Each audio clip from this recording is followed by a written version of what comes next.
Back on Wind Chaser today.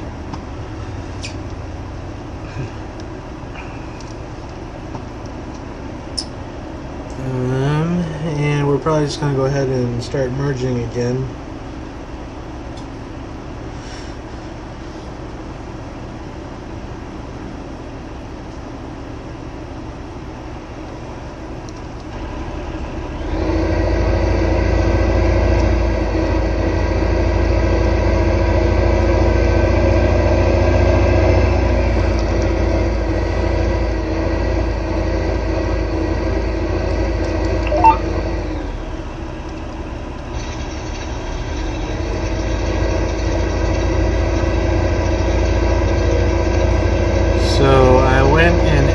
Particle animations now for alfalfa,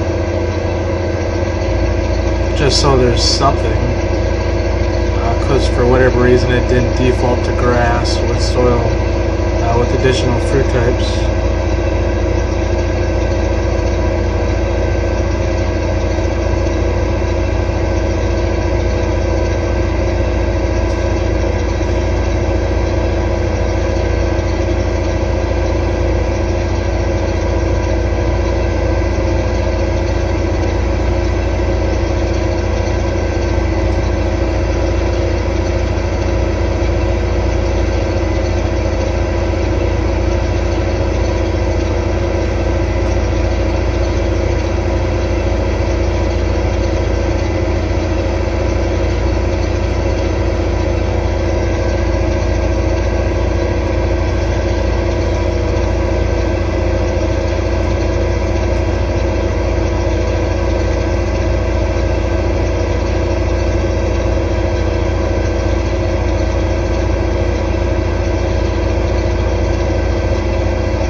So I went ahead and finished up my CR combine pack, so we can finally use that on this map for soybeans. And then, in addition to that, I made a T9 700 pack as well.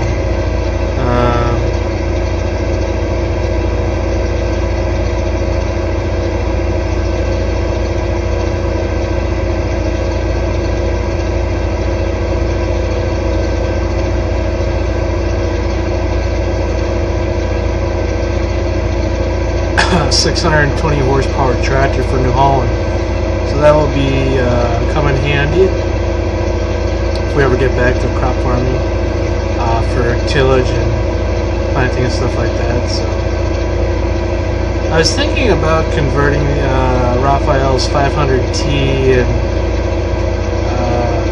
giving it a blue texture on the frame, maybe actually modeling a new frame for it, put a little bit more detail into it, and use that to drill in some grasses and stuff.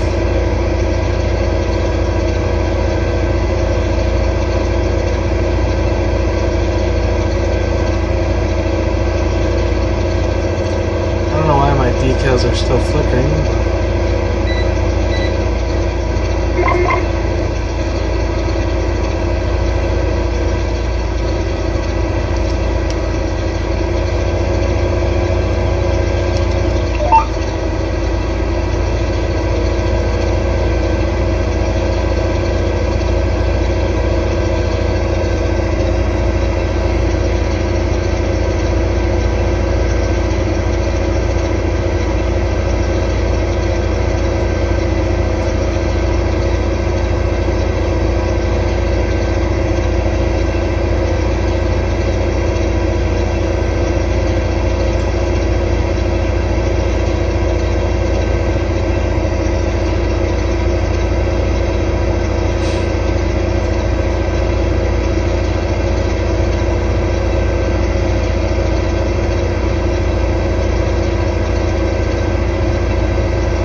Jake. Got a lot done. We finished up mowing and we were baling. And then we both got tired and fell asleep. So, but we're getting some pretty good tonnage out of the field. Not like field 36 when I baled it with grass. So if we stick some money into our field, we'll do very well with production.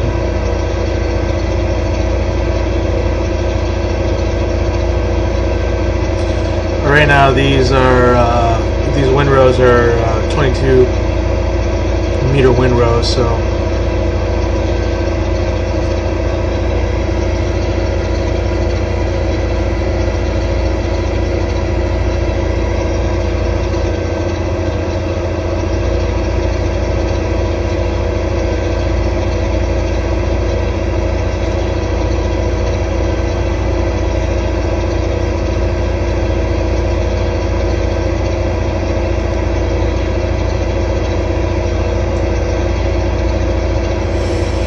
I'm pretty tired. I pretty much studied all weekend because I had an exam today, and it wasn't that bad after you study 100 hours for an exam, so kind of rewarding myself with a little bit of farm sim.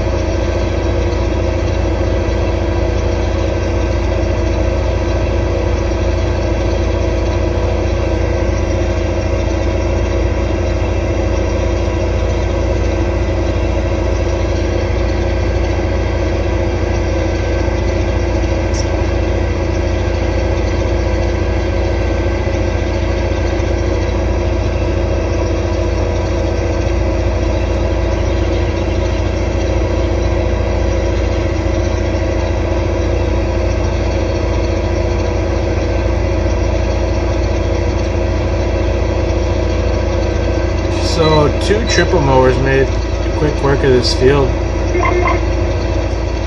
I imagine having 3 mowers would be even better.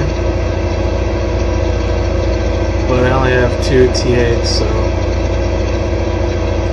I might actually trade in one of our T9s and pick up another T8.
this would be really fun to run in real life, because there's so much going on. You're picking up so much material, so much stuff, you know, it's being picked up and then tossed to the side.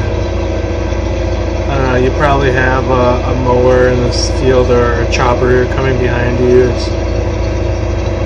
In real life, this is probably really an eventful operation that's going on. I mean, in my game, it's just me, but I'm sure, like, if you're doing this, there's probably a few other guys out in the field with you, either chopping or baling or whatever.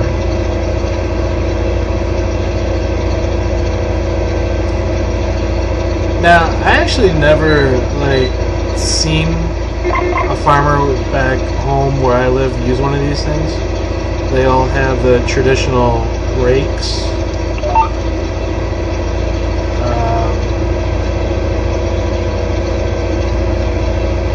Which is weird because Oxbow is 20 minutes from my house, so where they design and build these things.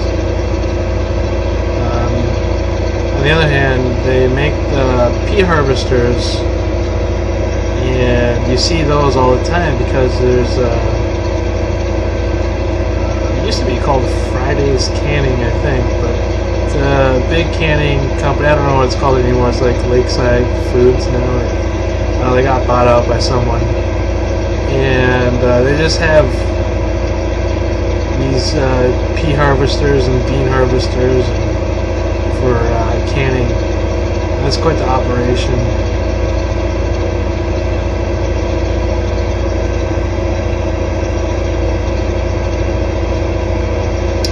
And then we were there when they were designing their orange pickers. It's a $500,000 machine. You need two of them, one on each side of the orange tree, and it's just like a big net, and it shakes it and they fall off. And then there's like a little auxiliary machine that will drive along underneath the trees, and it kind of has like a finger grasp, I don't know, kind of thing that will like pick up the oranges that fell on the ground. So it's cool to see how they designed that and manufactured that. That is massive water laser that just cuts the steel with high pressure water. Because Oxbow, like, they're not very traditional. A lot of their equipment is bizarre. Like, it looks bizarre. And like this one, it's like all kinds of weird angles, weird weldings, weird cuts in steel. So a lot of their stuff is very unique, how they design it. Very non-traditional.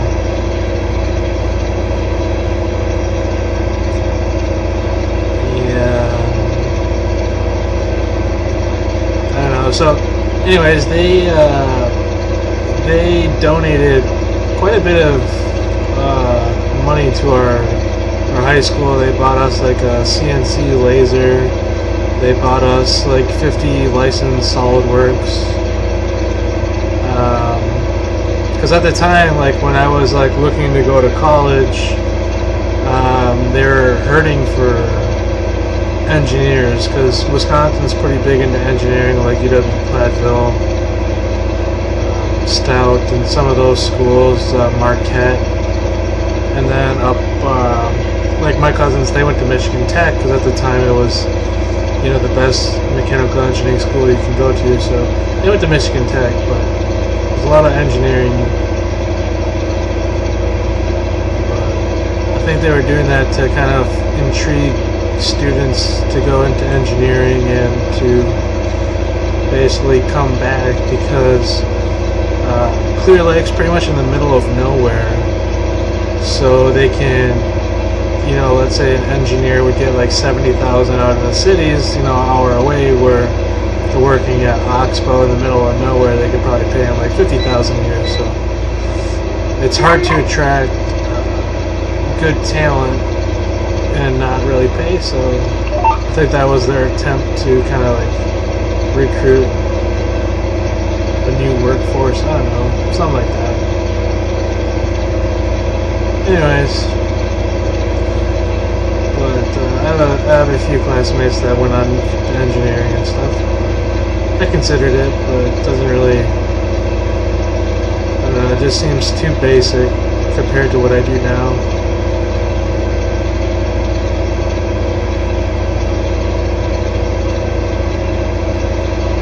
I really liked all the different prototypes. They'd have these rigged up little prototypes in the office, and they would just like test their ideas out. They would like go to a wood shop and build stuff, or have the manufacturing people in the shop like weld up something to test their ideas. A friend I played hockey with, his dad owned a trucking company that did all the transportation contracting with Oxbow, and over the years it was pretty cool to watch his company grow. So I think he started with like 2 trucks and has like 5 or like 10 trucks now, just off of Oxbow manufacturing. So it's pretty cool when 2 companies can grow together.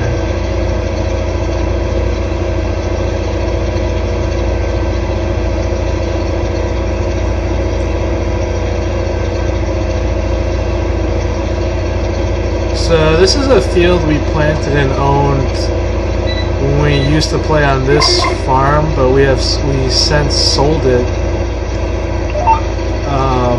And the field across the road, field 20, with sugar beets, because we moved to the other farm that I made.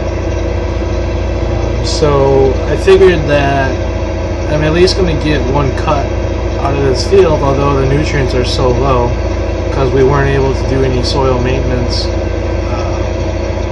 on it since we didn't own it. But I figured if I invested all the money in the tillage and planting and renting equipment and whatnot, that I was going to at least cut it and bale it and get my money out of it. And then next time maybe we'll, you know, work our way back down here. So pretty much all the other fields that I had from my old save game, they're all withered away, so it's not like you can cheat and cut the crop and take the money. So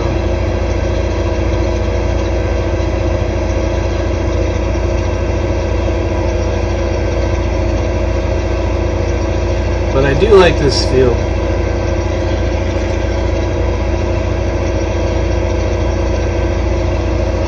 I like the view of the crop farm.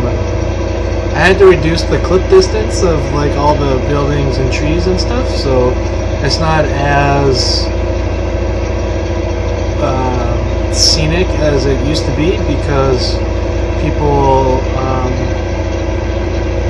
said that it was a little bit laggy on the computer because they don't have as up-to-date or as good as a graphics card, GTX 960 or 970. So instead of seeing 1,000, it's reduced down to 650, which is still pretty good, but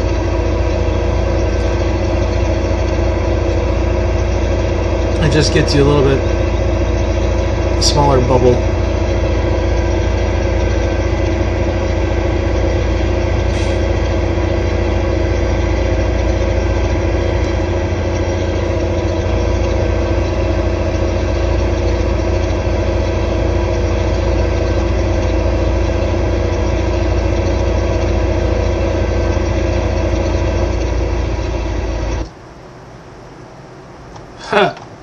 Well, this is where Jake crashed and he just left his truck here.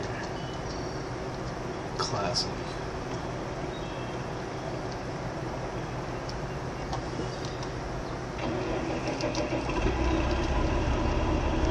So this is Jake's rig that he was running.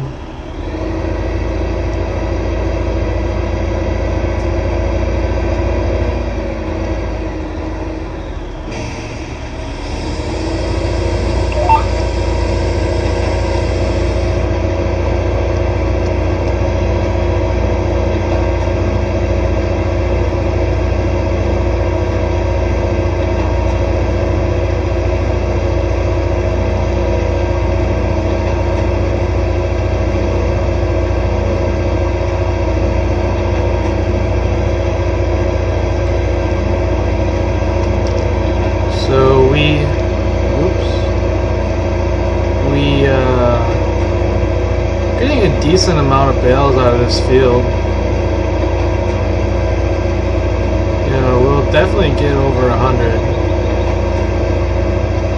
Probably more like 150.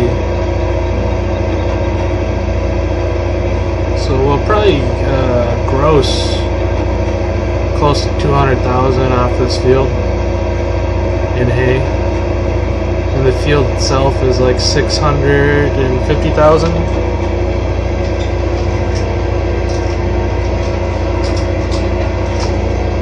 So, and if we did soil management, we could probably get 400,000 of hay out of this in one season.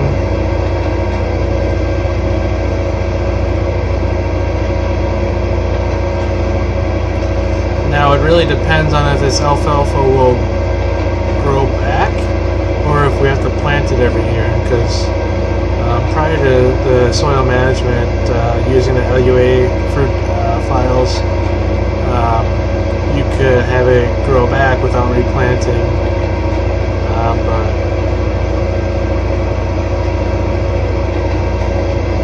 we shall see. And then another thing that we should really do is get into logging. I think before we ever go back to crop farm, we're gonna mess around with logging and chipping, because that's a pretty multiplayer friendly task as well. You got people chopping, people gathering, people driving truck, people loading truck, people unloading truck.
My task for this weekend is to look at the new DEM tutorial on FSUK so I can start on my new map.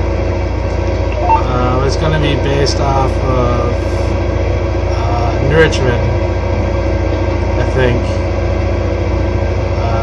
I think that's what most people wanted, and I think it will be easier to make than Osceola, so it'll be based off of a St. Croix County enrichment. In real life, it's not the greatest location, not the most scenic location, but for farm sim, I think it will be pretty decent. I'll have to kind of transplant farms from different areas around where I live, because the location that includes the town and stuff only has like one farm and really no pig or beef or really much, so I'll just have to transplant some farms around.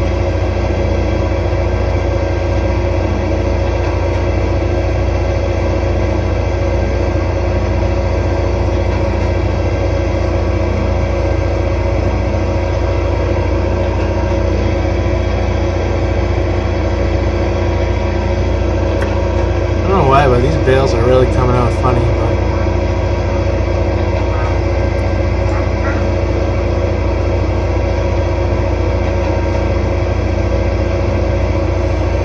so you can see our sad production of bales right now.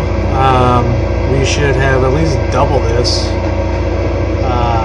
if we were able to do management. Like on our field 36, we were doing a lot better tonnage per acre on our grass, and this alfalfa actually yields like one unit per square meter more than grass does, based on what I put into additional food types. So if this was grass, we would probably be hurting.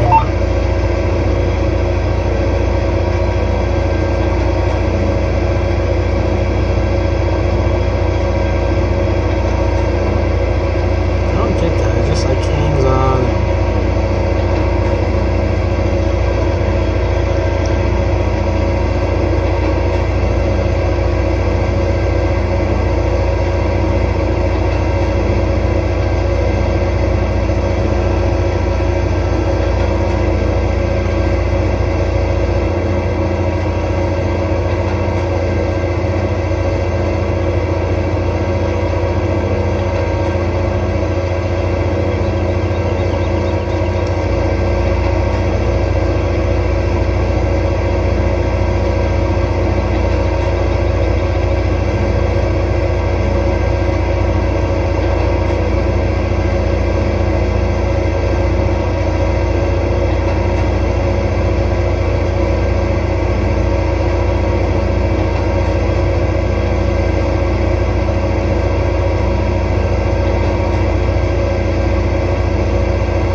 Sim physics. So I had 50 bales. Yeah, we should do like, I'd figure like around 125, 130. That's probably being conservative.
So as you guys may or may not know,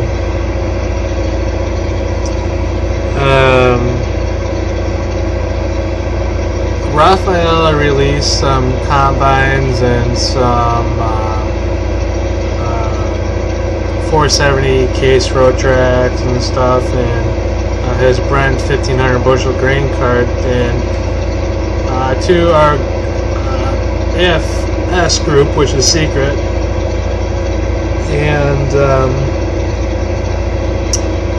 it only took a matter of hours for people outside the group to actually get links to it, and now people are posting MediaFire links and uploading to FSUK and all that stuff. You know, in particular, this character, Jared Schneider, Diesel Boss of American Photography or whatever it is now. He's been kicked out. He's been chronic liar. Now he's the one that's posting MediaFire links.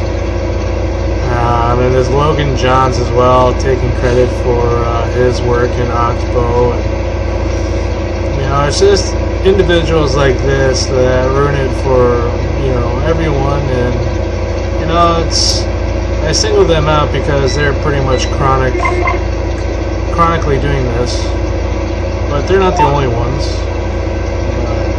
It's pretty sad. You know, these people get kicked out for various reasons, and get caught red-handed time and time again, and their morals and character are just complete trash. It's really sad.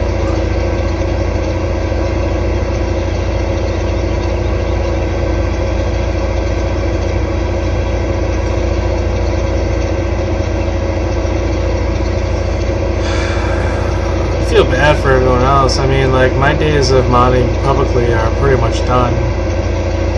Just to not give individuals, like I mentioned, any opportunity to embarrass themselves further, or anyone else. Like Aaron Dirth also posting links. You know, he's been excommunicated and kicked out for, you know, 8-9 months, and still hasn't apologized numerous times, yet keeps doing the same shit time and time again. So, you know, I'm a pretty much firm believer in not giving second chances, because if you're corrupt enough and your moral compass is total shit to begin with, you know, a second chance is not going to correct that. So, you'd like to give people the benefit of the doubt, but experience has taught me the exact opposite. Basically, you learn from your mistakes, as John Hammond of Jurassic Park would say. Is he doesn't blame people for their mistakes, but he does ask them to pay for them. So I don't really blame anyone for any kind of decisions they make. You know, there could be circumstances that, you know, whatever drove them to do that, or whatever excuse they're going to come up with. But, you know, although understandable, it's still inexcusable. So.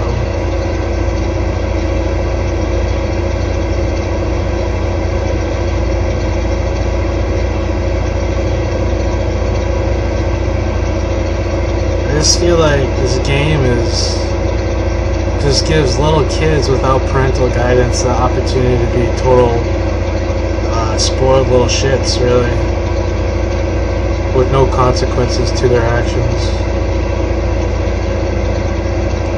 So what do? How do you fix a spoiled brat? You cut them off and watch them whine and squirm.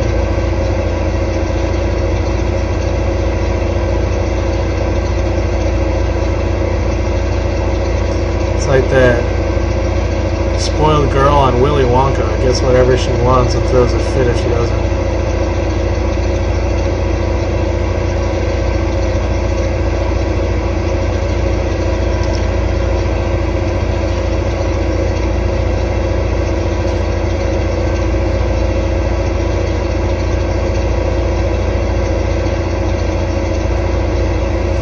So this one merger can keep up pretty good with the baler if I get one pass ahead of it.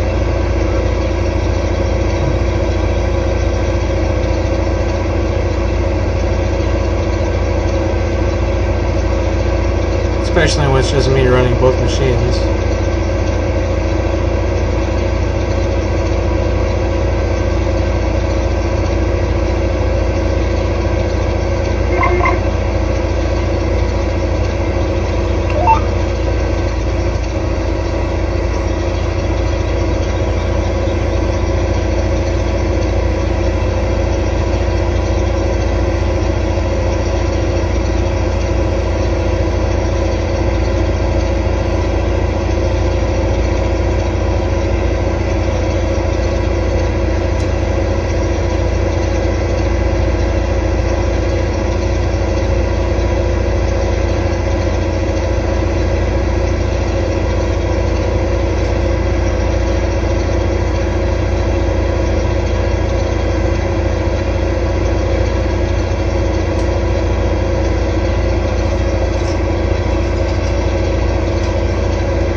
merger's getting a little dirty now.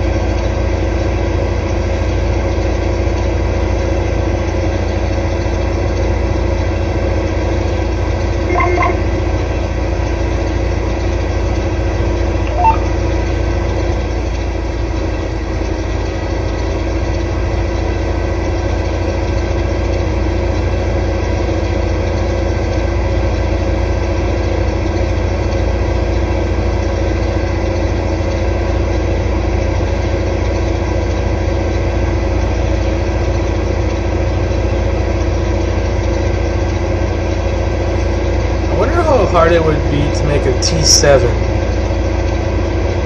I think I could use the T6 hood. I don't know, I had to look into it and see, because I'm not going to model anything, I'm just going to use in-game components and piece it together in Blender, maybe do some recontouring, but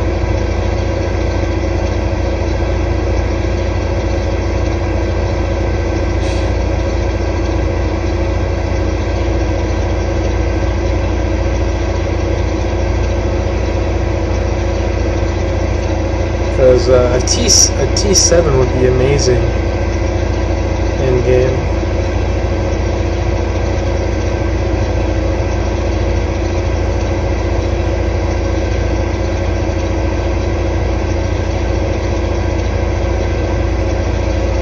Because I mean, I love the T8, but I'd like to see a little bit smaller size tractor, because you don't really need 300 horse to run a mower, or run a merger, or run a baler.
I was also thinking of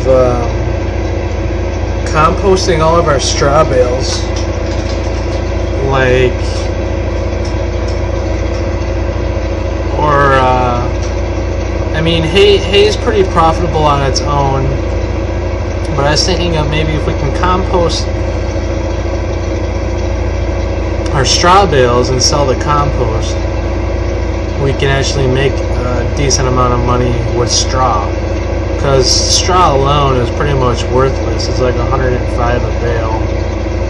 You know, 10 times over, like 12 times less than a hay bale. So it really isn't worth our time. If we were to do a full trailer of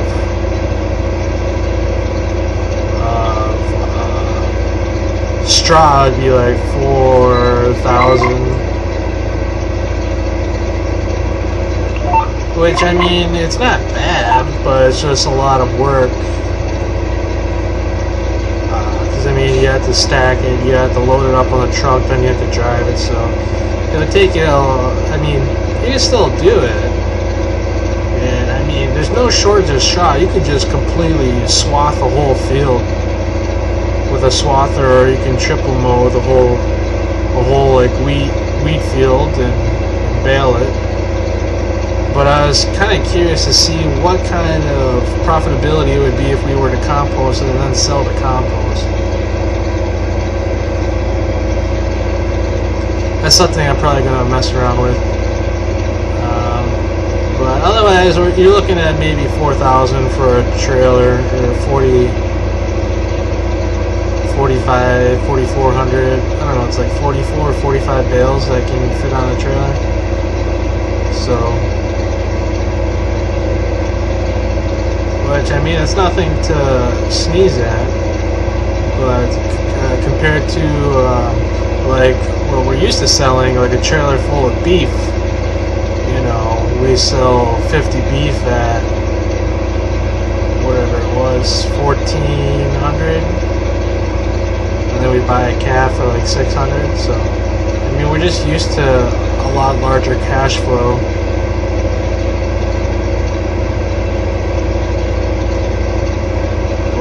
Selling straw, you know,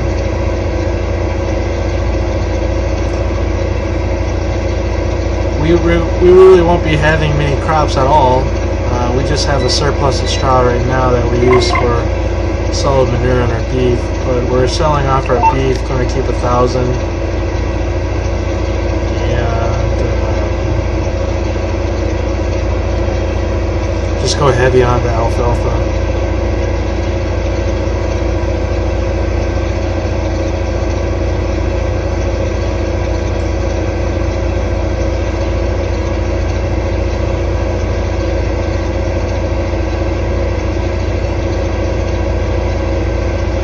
I might add in another, because this is alfalfa, I might add in clover, just to give a little bit of variety, so we're not just growing alfalfa. I mean, you can do grass, but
what, 2 more passes or so?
This is like a